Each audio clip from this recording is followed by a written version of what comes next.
à quelque chose essentiel qui arrive et échappe, il faut un endroit qui rattrape.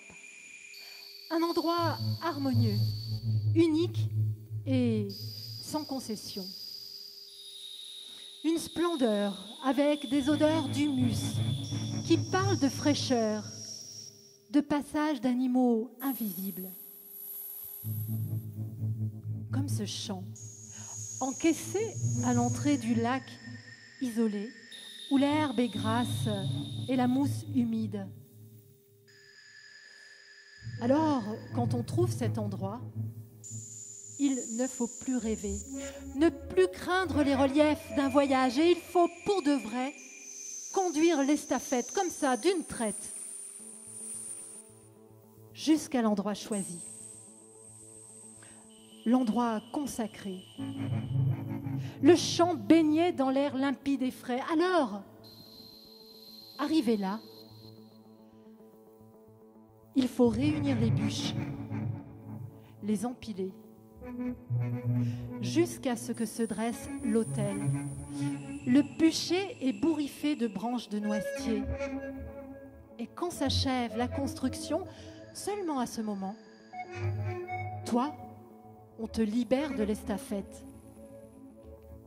Toi qui hier avais encore des yeux de lumière et te disais atteint du pouvoir d'immortalité, eh bien, toi, aujourd'hui, on te sort de l'estafette pour te coucher sur l'immense tissu de coton épais étalé dans le champ face à la clairière. Et là, nous, on est tous saisis par un éblouissement imprévu, figés par le blanc. Tout ce blanc versé sur l'herbe au vert dense d'avant l'été, au cœur du paysage transformé en mirage, avec l'estafette, portes ouvertes, et toi, sur le linceul immaculé dans ton corps inanimé et organique, abandonné à nos frictions pour une dernière toilette avec l'eau du lac, des massages d'onguents voluptueux. Et ta chienne, eh bien, aujourd'hui, même ta chienne est là qui frise l'atmosphère. Et on a tout prévu, rien oublié. L'eau, le feu, le vent,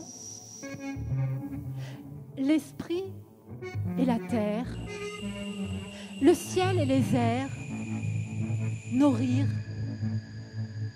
nos pleurs, notre poésie, nos chants et nos musiques, nos corps et nos âmes.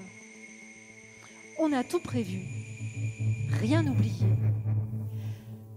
Et quand on dresse ton corps lavé, langé, visage apaisé sur le bûcher,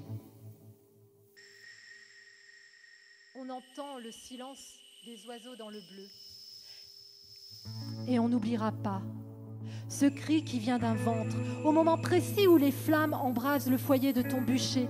On n'oubliera pas non plus les flammes ondoyantes qui commencent à lécher ton visage face au ciel blanc. Et même si on sait qu'il faut aider ton corps à disparaître et que ce feu est ta volonté, ce feu qui prend et fait virer le ciel cendre doit sentir l'absinthe, parce que nous, on commence à vaciller.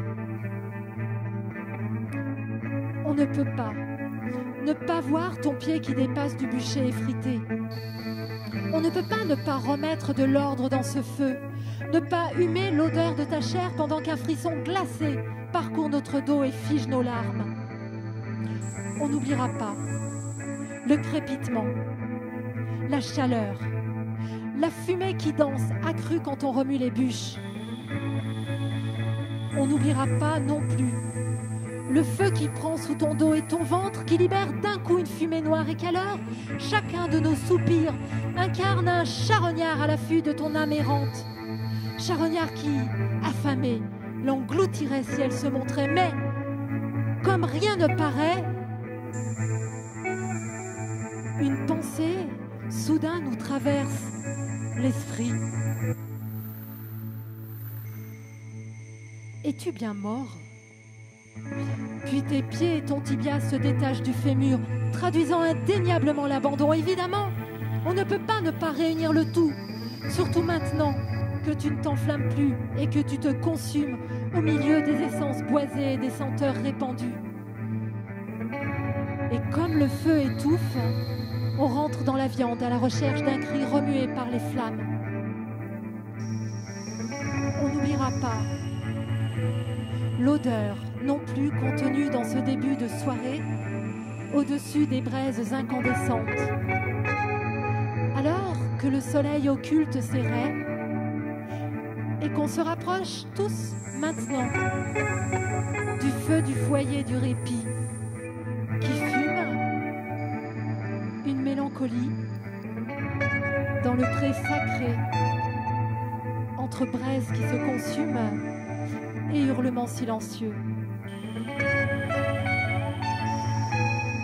Et dans l'atmosphère virée bleue, on n'oubliera pas ta chienne. Ta chienne qui extirpe du brasier transformé cendrier de tes restes encore fumants, ton torse, trophée calciné, et s'en va à l'écart dépecer les derniers lambeaux de ta chair cuite, les dévorer pour apaiser sa faim et son manque de toi. En nous regardant tous, maintenant, rassembler tes cendres